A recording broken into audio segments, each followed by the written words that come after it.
Okay, so if we go to www.faa.gov, it takes out the www for you. Otherwise, it doesn't work for some reason. Well, on campus, maybe that's different than at home, but whatever. So I do want to go to the drones option and go to getting started. And once we're here, we want to get to certificated remote pilot. I guess that's a word, but anyway, we want to become a certificated remote pilot. So we learn the rules. Now that's what this whole class was about. Now we want to become a certificated pilot. And now this gives you the steps to doing it, right? And that gives you links to those IACRA sites and everything. So it's kind of nice, I think. So that's why we're going over it, right? So we first have to obtain an FAA tracking number or your FTN, because the FAA has to have an acronym for like everything you do, including you, right? So just kidding. Anyway, Integrated Airman Certificate, IACRA, right? So we're going to click on this. I want to get back to this, so I'm just going to drag this up into the tabs so it just opens up as a new tab, or you can right click and whatever. Okay.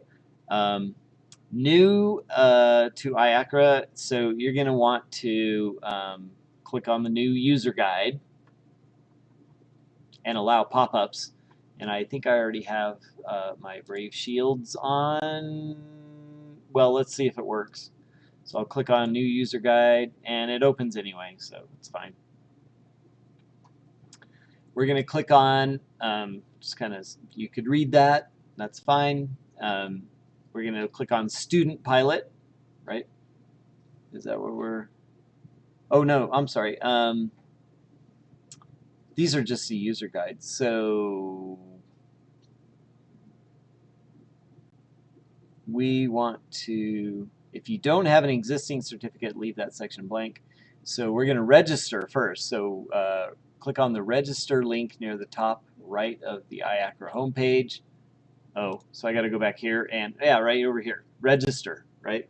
So I'm already getting lost in my screens or whatever, but here you go, register. And an applicant, right?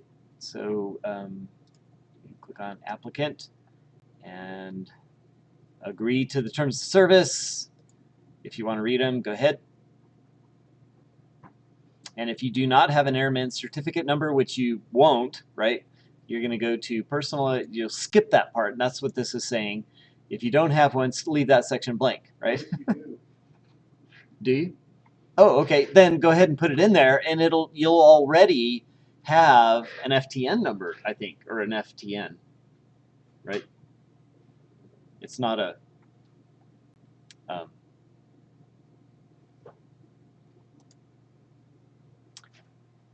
it's not an FAA tracking number. It's an FAA tracking number. Right. Where am I going from here? Oh, I got lost already. Sorry. Yeah, where are we here? I have the main page right here. Oh yeah, click on and see where it says sign in up in the upper right part of that screen, and there's a register button. Register. Yeah, there. So that opens this page. I'm going to pause. So you're going to put your first name. I'm going to leave those. Go ahead and type those in. I'll just wait. And put in your information. Anything interesting in here to put in your security questions, set up your username and password, and then click register. Okay? So I'll pause for. So when you log in and get home, you can log out at the upper left-hand corner, but there's your FTN, right? So you'll want to copy that number, right? So highlight and copy that FTN. Okay. Now you've completed step 1. Congratulations. Right? You've obtained an FTN. All right. So step 2 is schedule an appointment with that FTN. You can schedule your appointment basically, right? So FAA Approved Knowledge Testing Center. So we'll go ahead and click that.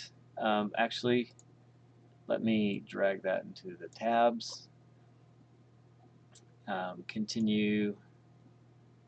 So this goes into the PSI testing. That's, I guess, who the FAA contracts with to administer their tests. So at this point, you got to pay 175 bucks for a test.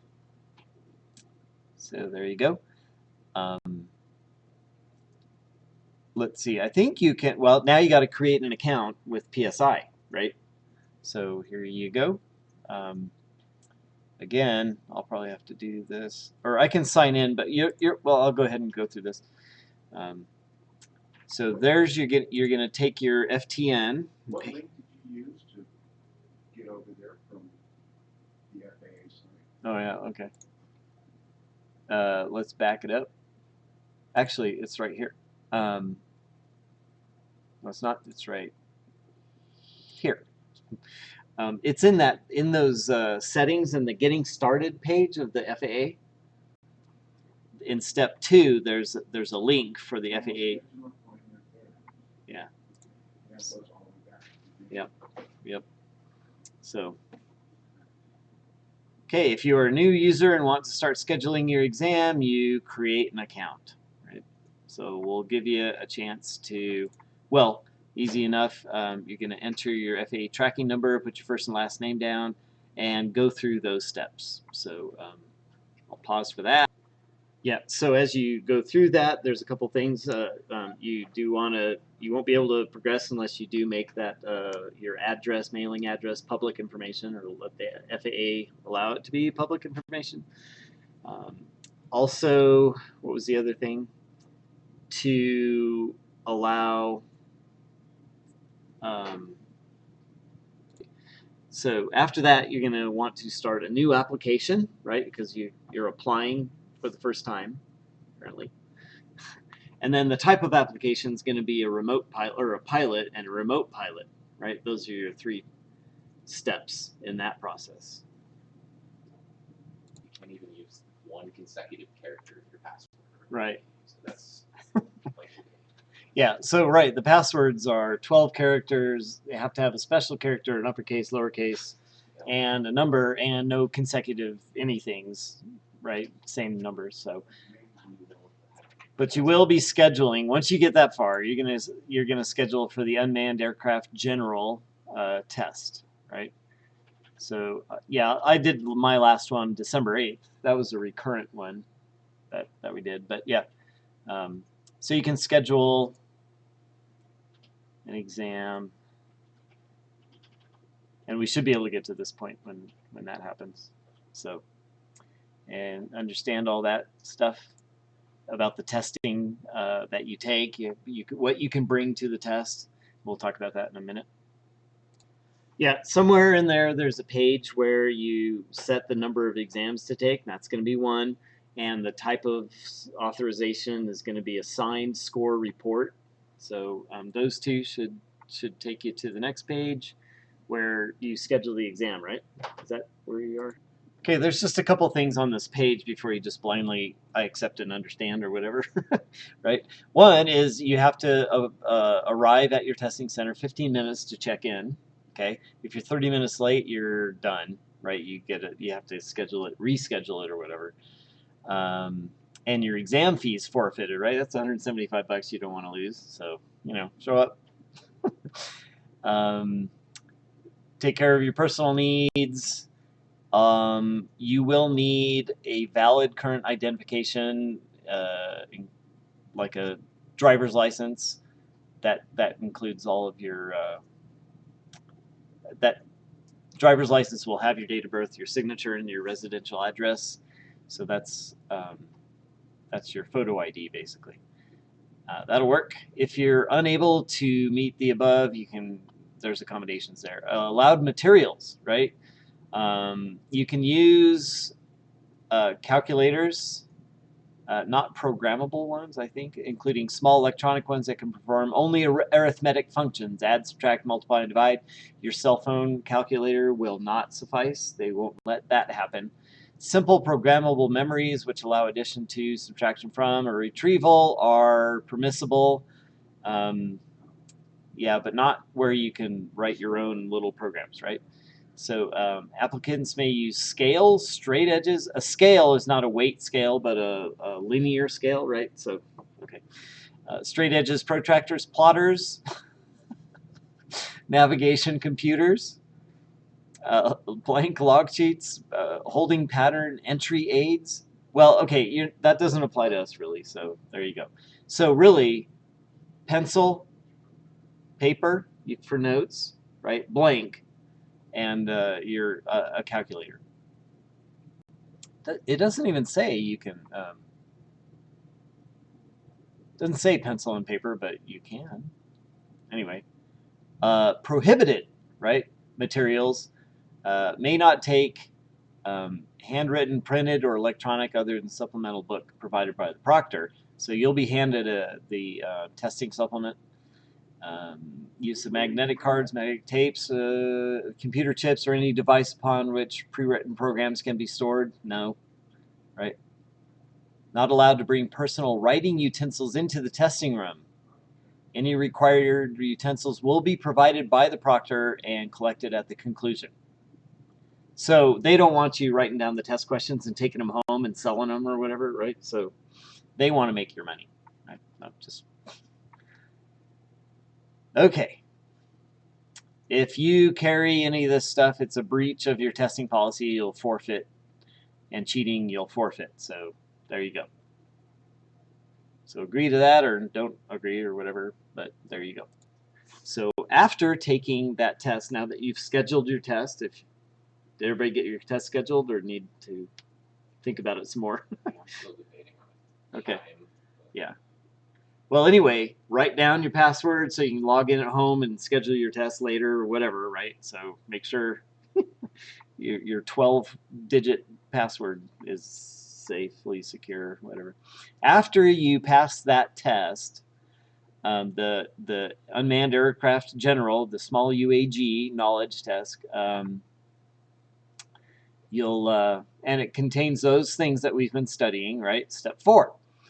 Complete the FAA Form 871013 for remote pilot certificate, airman knowledge or rating, and use the electronic FAA integrated airman certificate and or rating application system, IACRA, right?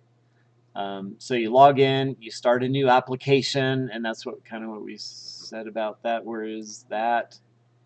If you go home, once you're logged in, right? Yeah, start a new application. There's a link on the side here, right? And so you can choose the type of application, in this case, a pilot, certifications, remote, small unmanned aircraft, there we go, and then you can start the application. I don't think I should have done that. Once you do that, I don't think it's going to matter too much. There you go. It has all my information. I'm going to have to block that out. But there you go, mailing address and all that kind of stuff. I don't think you need the supplementary data or basis of issuance or review and submit. I think well, actually, maybe you do. Hold on. Any supplementary data, English language? No, we don't have to worry about that. Basis of issuance. Remote pilot, everything should be, yeah, USA driver's license. You put your ID in there and your state. And you will get an exam ID that you can type in there, and that'll link your test results to this application. Okay.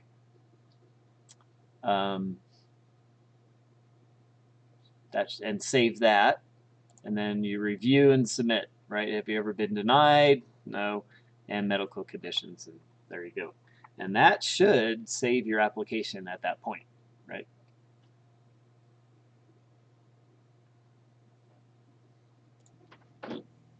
After completing this application, you've